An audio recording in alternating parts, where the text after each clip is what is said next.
রাধা কো বলাৎকার করা যাইছে নাই সেটা যেতিকি দুঃখর কথা তার বেশি দুঃখর কথা আলা সে শয়তানটা রাধাকে অসতি সজালা পড়ে রাম সেটি উপস্থিত ছিল সত রাম সামনে করে প্রেমিক সামনে তা প্রেমিকাକୁ কলিযুগ জগতের ম্যানেজর অসতি সতেইলা কিন্তু রাম କିଛି କରିପାରିଲାନି ତ ରାମ ସେଇଠି ଥାଇକି ବି କିଛି କରିପାରିଲାନି ଲୋ ସେଦିନ କିଛି ବି ସେଦିନ ପ୍ରଭୁ ଶ୍ରୀରାମଚନ୍ଦ୍ରଙ୍କ ପାଦ ସ୍ପର୍ଶରେ ପାଷାଣୀ ଅହଲ୍ୟା ନୂଆ ଜୀବନ ପାଇଥିଲେ କିନ୍ତୁ ଆଜି ଏ ରାମ ଗୋଟେ ନିଷ୍ପାପ ଅହଲ୍ୟାକୁ ପାଷାଣୀ ସଜେଇ ଦେଲା ଏଥିପାଇଁ ଦାୟୀ ହଉଛ ତମେ ଥରେ ଚିନ୍ତା କର ସେ ଜାଗାରେ ଯଦି ତମେ ଥାନ୍ତ ମାନେ ରାଧା ଜାଗାରେ ଯଦି ତମେ ଥାନ୍ତ ସେ ଜାଗାରେ ତମ ଭାଇ ରାମ ଉପସ୍ଥିତ ଥାନ୍ତା ଆଉ ସେ ଶୈତାନଟା ତମକୁ ଦି ଫାଳ କରି ଚିରି ଦେଇଥାନ୍ତା ମୋ ଭାଇ जो बेगड़ी आई दादे जो बेगड़ी आई दादे वो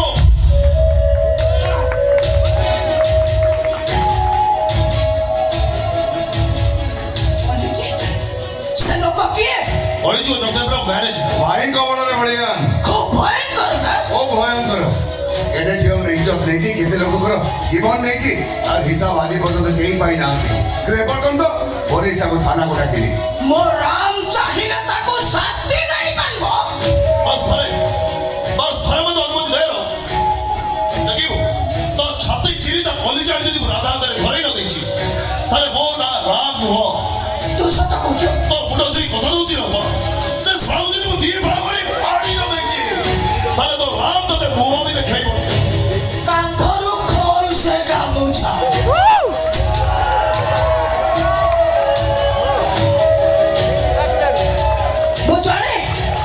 ମୁଁ ଜାଣେ ସେ ଗାମୁଛା କଣ ଆଉ ସେ ଗାମୁଛାର ମାହାତ୍ମ୍ୟ କଣ ସେଇ ଗାମୁଛାଟା ମୋ ଭାଇ ହାତରେ ବାନ୍ଧିଲେ ସେ ରାମ ରୂପାଳଟି ଯାଏ ବୀର ବଜରଙ୍ଗୀ तो ठीक अछि बस थारे में तो अनुमति दे देखियो से कॉलेज को मारी ए गांव को सत्य छुपा फेराई गले ମୁଁ କହୁଛି କାନ୍ଧରୁ ସେ ଗାମୁଛା ଖୋଲ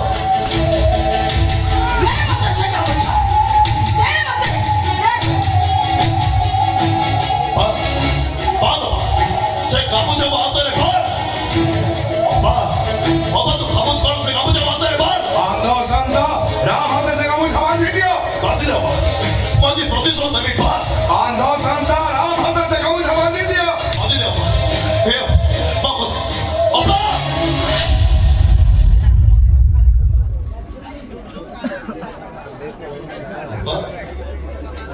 ଗୋଟେ କଥା ମନେ ରଖିଥିବୁ ରାମ ତୁ ଯଦି ସତରେ ତ ଅପାକୁ ଭଲ ପାଉଥିବୁ ତାହେଲେ ଆଜିଠୁ ସେ ରାଧାକୁ ତୁ ଭୁଲିଯିବୁ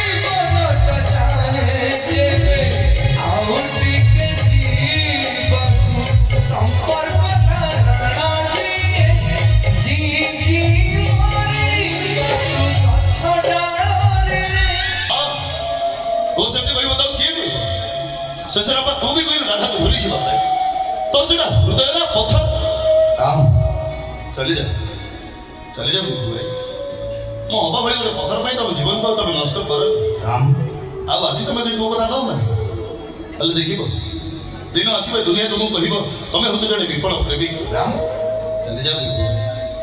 चली जा ଓକେ ଓକେ कौन कहबो कइलो ओ जी तो राधा को भूली जा मो राधा को एते भल पाए कथा कौन तू जानिलु हां तू केमते जानिबु तू तो जीवन केबे काको भल पाइलु ना तो सेटा हृदय गोटे पथ तू केमते जानिबु काको मन देले से मन भागी गले केते कष्ट हो केमिति जानिबु ଠିକ କହିଛୁ ତୁ बाबा एकदम ଠିକ କହିଛୁ ମୁଁ କାହାକୁ ପ୍ରେମ କରିନି କାହାକୁ ଭଲ ପାଏନି କେମିତି କାହାକୁ ଭଲ ପାଇଥାନ୍ତି ଯେ ଏ ଆଖିରେ ପରା ମୋର ଯେତେ ଜାଗା ସେ ସବୁ ଜଣେ ମାଡ଼ି ବସେ ଆଉ ପ୍ରେମ କରିବା କଥା କହୁଛ ହୃଦୟଟା ମୋ ପାଖରେ ଥିଲେ ତ କାହାକୁ ଦେଇଥାନ୍ତି ପ୍ରେମ କରିଥାନ୍ତି ଏ ହୃଦୟଟାକୁ ବି ମୁଁ ଅନେକ ଆଗରୁ ଜଣକ ପାଖରେ ବନ୍ଧା ପକେଇ ଦେଇଛି ରେ ବନ୍ଧା ପକେଇ ଦେଇଛି ଏ ଦୁନିଆରେ ଏମିତି କିଏ ଅଛି ଯେ ତ ରାମଠୁ ବଡ଼ କାହାର ଭଲ ପାଇବା ସେ ଗୋଟେ ବିଭୁ ଭାଇଠୁ ବଡ଼ କହୁନୁ ଆଲୋ କହ ମୁଁ ରାକ୍ଷୀ ପୁନେଇର ରାକ୍ଷୀ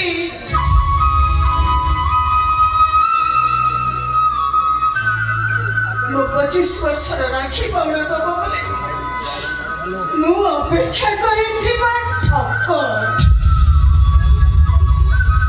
କହିବି ସେ କିଏ ଓ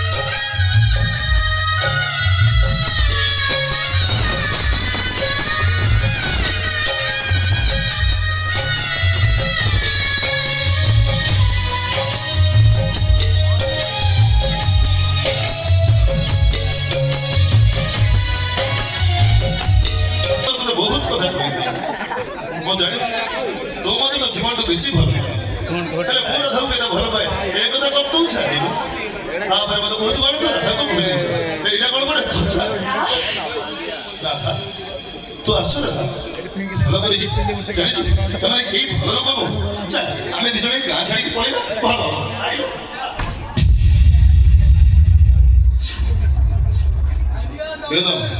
आगे उठो किए तमें अरे पचास बारे किए तमें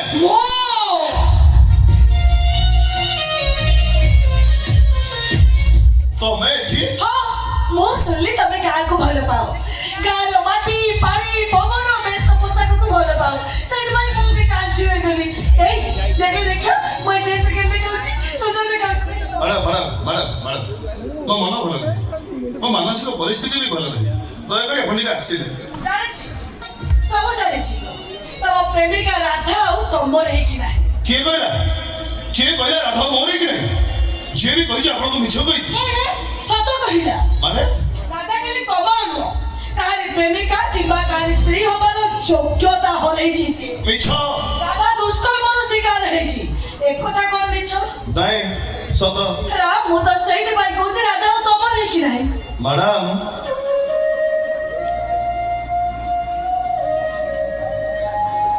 ସେଦିନ ରାଧା ଠାକୁରାଣୀ କାହ୍ନାର ଭଇଁଷି ସୁରରେ ବାବେଇ ହେଇ ଯମୁନା କୂଳରେ ନାଚୁଥିଲେ ବୋଲି ଏ ଦୁନିଆ ତାଙ୍କୁ 12 କଥା କହୁଥିଲେ ହେଲେ କାହ୍ନା 16 ସହସ୍ର ଗୋପନାରୀଙ୍କ ସହିତ ରାସଲୀଳା କଲା ପରେ ଏ ଦୁନିଆ ତାଙ୍କୁ ଭଗବାନ ବୋଲି କହୁଥିଲେ ତେଣୁ ଏ ପୁରୁଷ ପ୍ରଧାନ ସମାଜର ଗୋଟେ ନାରୀର ଇଚ୍ଛା ବିରୁଦ୍ଧରେ ତାକୁ ବିବସ୍ତ୍ର କରି ତା ଚରିତ୍ରରେ କଳଙ୍କ ଲଗାଇବା ପାଇଁ ଚେଷ୍ଟା କଲେ ସେ କେବେ କଳଙ୍କିନୀ ହେଇଯାଏନି ମ୍ୟାଡାମ ସେଟା ତମେ କହିପାର ହେଲେ ସମାଜ ଆଖିରେ ରାଧା ଗୋଟେ ଚରିତ୍ରହୀନ କଳଙ୍କିନୀ ଧର୍ଷିତା କିନ୍ତୁ ରାଧା ମତବାଦ ହବ ଏ ସମାଜକୁ ନୁହେଁ କଣ ଅଛି ତା ପାଖରେ ତା ବାପା ଗୋଟେ ପ୍ରାଇଭେଟ ସ୍କୁଲ ମାଷ୍ଟର ଯୋଉଠି 100 ଭିତରେ ପିଲା ପାଠ ପଢନ୍ତି ଭାଇଟା ବେକାର ରହିବାକୁ ଘର ନାହିଁ ମୋର ଗୋଟାଏ ଡ୍ରେସର ଦାମରେ ତାର ବର୍ଷ ସାରା ଇଲେକ୍ଟ୍ରିକ ବିଲ୍ ହେଇଯିବ ମାନୁଛି ରାଧା ଗରିବ ତାଙ୍କ ରହିବା ପାଇଁ ଘର ନାହିଁ ହେଲେ ଆପଣ ବି ଭୁଲି ଯାଉଛନ୍ତି ମ୍ୟାଡାମ ପ୍ରେମିକାର ବାହୁ ବନ୍ଧନରେ ଯୋଉ ଆନନ୍ଦ ଥାଏ ସେଇଟା ଆପଣଙ୍କର ସପ୍ତ ମହଲା ମାର୍ବଲ ବଙ୍ଗଳାରେ ନଥାଏ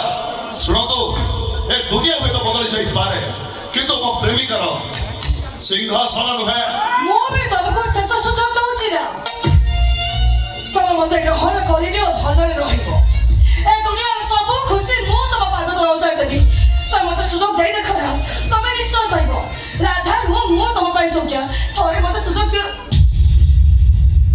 ଏଠିକି ଆସିବେ ଆସନ୍ତୁ ମୋ ଛାତି ଉପରେ କାନ ରଖିଲେ भलो सिंडा ମୋ ହାର୍ଟବିଟ୍ ଆପଣଙ୍କୁ ଶୁଭୁଛି ନା ହଁ ଏବେ ଥରେ ଆପଣଙ୍କ ନାଁଟା କୁହନ୍ତୁ ଆଲିଆ କଣ ଶୁଣିଲେ ଯେମିତି ଆଗରୁ ଶୁଭୁଥିଲା ସେମିତି ଶୁଭୁଛି କହୁଛି ବାସ ଥରେ କାନ ରଖନ୍ତୁ ପ୍ଲିଜ। ଏବେ ଥରେ ମୋ ପ୍ରେମିକାର ନାଁଟା କୁହନ୍ତୁ। ରାଧା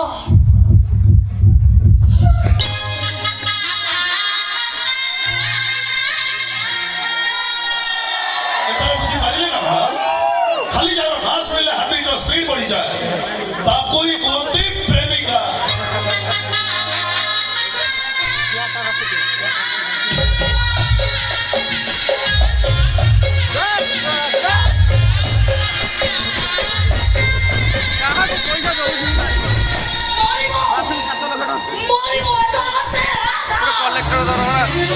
ରାଷ୍ଟ୍ରପତି ଦରବାର ସେ 500 ଟଙ୍କାକୁ ମୁଁ ହାଣିକି 7 ପିସ୍ କରିବି। ମୁଁ ରାଜନୀତି ଖାଇ ବଟିକା ଦେଇକି ଗୋଟେ କାଣ୍ଡ କରିଦେବି, ହେଲେ ଚାଲିଗଲା ମୋ ଘର ଭିତରେ ପଶିକି। ଆଜି ମୋ ହାବୁଡ଼ର ପଡ଼ୁ ସେ ଭାବୁଛି ମୁଁ ମାଇକରେ ନେଇଛି। ଦେଖିବା ଶଳା କେମିତି ତୁ ନେଇକି ନମସ୍କାର। ଆରେ ଶଳା ଚୁଟିଆ ସେଇ ଦୋକାନ ଭାଇ ତୁ ପୁଣି କହିକି ମୋ ଘରକୁ ଆସିଛୁ ଭାଇ। ଆମେ କିଛି ଜିନିଷ ମଗେଇଲୁ, କ'ଣ ପାଇଁ ଆସିଛୁ ଶାଳା? ମୋ ଝଗଡ଼ା ନାହିଁ କ'ଣ ପାଇଁ ଆସିଛୁ ଶାଳା? ଆପଣ ହଠାତ୍ ମୋ ଉପରେ ରାଜନୀତି କରିବେ? ରାଗିବିନି ଶଳା, ତତେ ପୂଜା କରିବି। କ'ଣ ପ୍ରୋବ୍ଲେମ୍ କରିବେ? ଶଳା ସେଦିନ ଭୁଲ ଭାଲ ବଟିକା ଦେଲୁ, ମୋ ସ୍ତ୍ରୀ ହେଇକି ମୋତେ ମାଟି ବସେରା ମୁଁ ହଜି ପକେଇଲି। ସେ ତତେ ଘୋଷାଣିକି ନେଇକି ପଳେଇଲା ଘର ଭିତରକୁ। ମୁଁ ପାଣି ଛାଣିକି ଯାଇକି ଦେଖିଲା ବେଳକୁ ଭିତରୁ କବାଟ ବନ୍ଦ। ତମେ କ'ଣ କରୁଥିଲ ସେ ଘର ଭିତରେ? କ'ଣ କରୁଥିଲ ବେ ଶାଳା? ଶାଳା ମାରିଦେବି ଶହେ 30 ଜଣ। କ'ଣ କରୁଥିଲ ସେଦିନ? ଟିକେ ଶୁଣନ୍ତୁ, ଆପଣ ବୁଢ଼ା ଲୋକ ବିପି ପଡ଼ିଯିବ, ଆପଣ ଆଗେ ରାଜସାଥୀ କରନ୍ତୁ। ଶୁଣନ୍ତୁ, ବାସ୍ ଜାଣିଲ? ମୁଁ ମାନୁଛି, ତମ ସ୍ତ୍ରୀ ତମ ଆଗରେ ବୋଧେ ଘର ଭିତରୁ ଘୋଷାଣିକି ନେଇକି ଯାଇଥିଲା। ହେଲେ ବିଶ୍ୱାସ କରିବନି, ତମ ସ୍ତ୍ରୀ ସିନା ତମ ଆଗରେ ବୋଧେ ଘର ଭିତରୁ ଘୋଷାଣିକି ନେଇକି ଚାଲିଗଲା। ଘର ଭିତରେ ତମ ସ୍ତ୍ରୀର ରୂପ ଦେଖିଲା ପରେ ଭଉଣୀ ବୋଲି କହି ରମ୍ପା ରଖି ତାଙ୍କ ଗୋଡ଼ ତଳେ ପଡ଼ିଗଲି। ମୁଁ କହିଲି ତମେ ମୋର ବଡ଼ ଭଉଣୀ, ମୁଁ ତମର ସାନ ଭାଇ, ତମେ ମୋତେ ରକ୍ଷା କର। ତ ବିଶ୍ୱାସ କରିବନି, ଯେତେବେଳେ ବଡ଼ ଭଉଣୀ ବୋଲି ଡାକି ଦେଇଛି, ସାନ ଭାଇ ଭଳିଆ ସେ ମୋତେ ସାଙ୍ଗେ ସାଙ୍ଗେ ଦେହ ହେବରା ହେଇଗଲା। ସେ ମୋର ହିସାବରେ ଗୋଟେ ଭଉଣୀ, ଆପଣ ମୋର ଭିଡ଼େଇ ହେବେ, କାକି ଭଳିଆ କଥାବାର୍ତ୍ତା କରୁଛନ୍ତି। ଗାଈ କାହାର?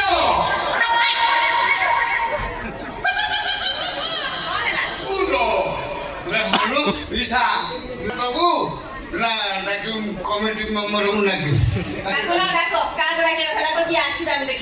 ଫକୀର ବାବୁ, ମଧୁ ବାବୁ, ସଞ୍ଜୟ ବାବୁ, ଭାଇ ଦବା ପାଉନାହାନ୍ତି। ଗୁଡ୍ଡୁ ବାବୁ କୁଆଡ଼େ ଗଲା? ଆସ ଏ ସାରା ମୋର 30,000 ଫାଙ୍କି ତା ପାଇଛି, ଯାହା ଇଚ୍ଛା କରିଛି ମୁଁ ତାକୁ ପୂର୍ଣ୍ଣ କରିଛି। ରାଜବଂଶର ଝିଅ ମୁଁ କୋଉଠି ହାରିନି। ସେଇଟା ଜନ୍ମଘର ଝିଅ ରାଧା ପାଖରେ ମୁଁ ଆଣିଛି। No, never, no, never, never, never.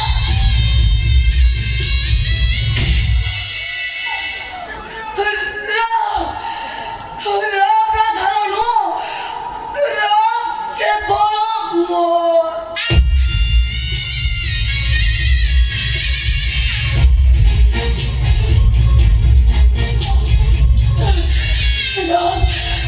ରାଗତି ମୋର ନ ହୁଏ, ତାହେଲେ ମରିବ, ମରିବ ଆଲିଆ, ମରିବ।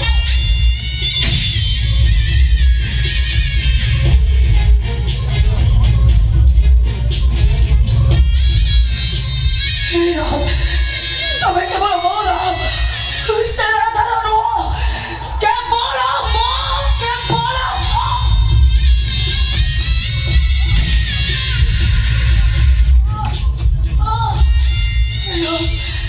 ରାନ୍ଧେ ଭଳି ଆଲିଆର, ସେ ରାଧାର ନୁହଁ, କେବଳ ଏ ଆଲିଆ।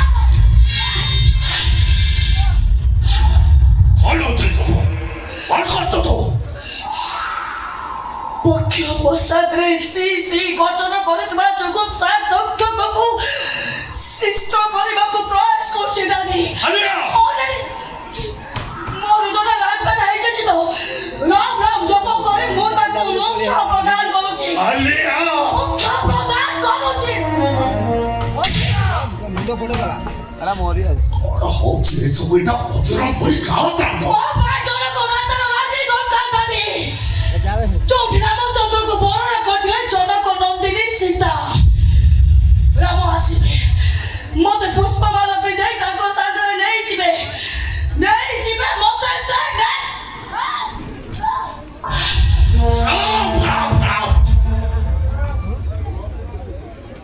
ଜାଣିଛୁ ନା ମୋ ଶତ୍ରୁ ପୁଅ ଶତ୍ରୁ ପକାରେ ମିତ୍ର ହେଇପାରିବନି ରାମ ବିନା ତମ ଝିଅ ତା ନିଜର ବି ହେଇପାରିଲାନି। ବୁଝୁନୁ କାଲି ମରି ଯିବାକୁ ଚାହିଁଲାନି। ମୁଁ କଣ ତୋର ହିରୋ ମୁଁ ତ ବାପା ତୋତେ ଜନ୍ମ କରିଛି ପାଣି ପୋଷି ମଣିଷ କରିଛି ତାହେଲେ ଯାଅ ମଶାନରେ ଜୁଇ ସଲାଣି ଦିଅ। ଜନ୍ମ କରିଦିଅ ସବୁ ଦାନ କରିଦେବ।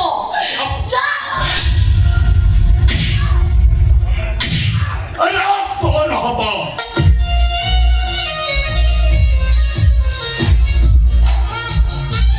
ଅଲଗା ଉଠିଲେ ରାମ ତୋର ହବ ମିଛ ମିଛ କହୁଛ ତମେ।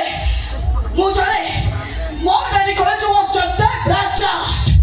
ରାଜା କେବେ କାହା ଦେହରେ ମୁଣ୍ଡ ନୁଆଁନି ପଛେ ମୁଣ୍ଡ କଟି ଯାଉ। ଆଉ ତୁ ମତେ ଗୋଟାଏ କଥା ଜାଣିଲୁ ବାପ ପଡ଼ିଆ ପାଖରେ ମହାରାଜ ବି ପରାସ୍ତ ହବାକୁ ବାଧ୍ୟ ହୁଅନ୍ତି ଖଣ୍ଡାର ଆଘାତ ସହି ହୁଏ ହେଲେ ବାପ ପଡ଼ିଆରୁ ସାମାନ୍ୟ ଟିକେ ଲୁହ ଛିଟିକି ପଡ଼ିଲେ ସାରା ଦେହଟା ରକ୍ତାକ୍ତ ହେଇଯାଏ ମୋ ପାଇଁ ମୁଁ ପଡ଼ିଆ ବଡ଼ ନୁହଁ ମୋ ପାଇଁ ତୁ ବଡ଼ ମୋ ପାଇଁ ମୋ ଝିଅର ଖୁସି ବଡ଼ ମୋ ଝିଅ ନୁହଁ ଡାଡି ତମେ ସତ କହୁଛ। ସତ ତମେ ସିନା ମୋ ମନ କଥା ବୁଝିଲ ହେଲେ ମୋ ଲଗାଇ ପଠେଇଛି ରାଗ ରାମକୁ ଆସିବ ବୋଲି କହିଛି ରାମ ଆସିବ। ତୁ ତ ଜାଣିଛୁ ତୋ ଡାଟକୁ ଏ ବଜରପୁର ଧୂଳି ବାଟି ସମସ୍ତେ ସମ୍ମାନ କରନ୍ତି ଆଦେଶ ପାଳନ କରନ୍ତି ମୁଁ ଜାଣିଛି ରାମ କେବେ ମୋ କଥାକୁ ବାହାରି ଯିବ ମଣିଷର ଦେହ ମାଟି ପାଣି ପବନ କେନେ ଯାଆନ୍ତି ସାର୍ କିନ୍ତୁ ରାମର ଦେହ ଏ ସ୍ପାତରେ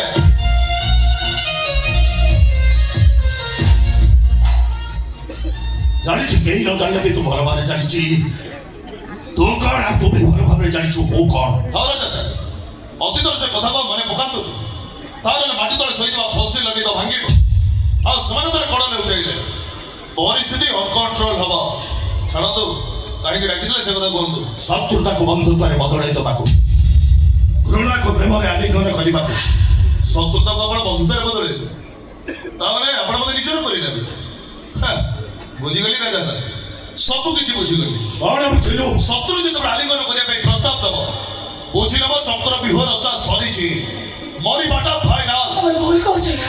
ଯଦି ମୁଁ ଭୁଲ କହୁଛି ତାହେଲେ ତମେ ଠିକ ରାସ୍ତାକୁ ଫେରି ଆସୁନ କ'ଣ ପାଇଁ ତମକୁ କେତେ ଥର ବୁଝେଇଛି ପ୍ରେମ ଅନଲାଇନରେ ହୁଏନି ଅଫଲାଇନରେ ହୁଏ ପ୍ରେମିକମାନେ ଡାଉନଲୋଡ ହୁଅନ୍ତିନି ବିଶ୍ୱାସରୁ ସୃଷ୍ଟି ହୁଅନ୍ତି ପ୍ରେମିକଟିଏ ପାଇବା ପାଇଁ ହ୍ୱାଟ୍ସଆପ୍ କି ଫେସବୁକ୍ ଦରକାର ପଡ଼େନି ଦରକାର ପଡ଼େ ଗୋଟେ ସୁନ୍ଦର ହୃଦୟ ମୋ ପାଖରେ କଣ ସେ ହୃଦୟ ନାହିଁ। ଅଛି କିଏ କହିଲେ ନାହିଁ କିନ୍ତୁ ନେଟୱାର୍କ ନଥିବା ମୋବାଇଲ ଆଉ ଅହଙ୍କାର ଥିବା ମନ ବାସ୍ ଖେଳନା ଭାବରେ ବ୍ୟବହାର କରାଯାଏ ଶୁଣ ମୋ ଛାତି ଭିତରେ ଯୋଉ ଦି ମହଲା ଘରଟା ଅଛି ଗୋଟେ ହଉଛି ରାଧାର ଆଉ ଗୋଟେ ହଉଛି ଅପାର ଶୁଣିଲ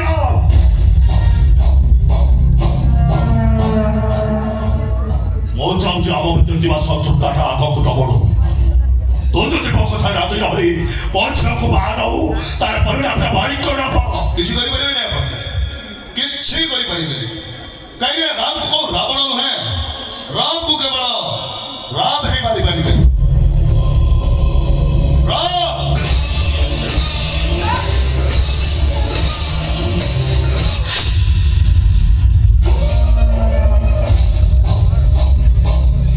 ଶୁଣିଲୁ ଜବାବ ଦେଇ ଚାଲିଗଲା କଳିଯୁଗ ତାକୁ ଜବାବ ଦେଇ ଚାଲିଗଲା ଏଥିପାଇଁ ଦାୟୀ ରାମ ନୁହେଁ ଡାଡି। ଏଥିପାଇଁ ଦାୟୀ ହେଉଛି ସେ ରାଧା। ଏ ଦୁନିଆ ରାଧା ଥିବା ଯା ରାମ କେବେ ବି ମୋର ହବନି କେବେ ବି ମୋର ହବନି ସେ। ତାହେଲେ ତାକୁ ମାରିଦବା ନାଇଁ ରାଧାକୁ ମାରିଦେଲେ ରାମ ବି ମରିଯିବ। ତାହେଲେ ଡାଡି ରାଧାକୁ ରାମ ତା ଭେଟ ତଳକୁ ପଠେଇଦେବାକୁ ହବ ଯେ ରାମ ତା ପାଖରେ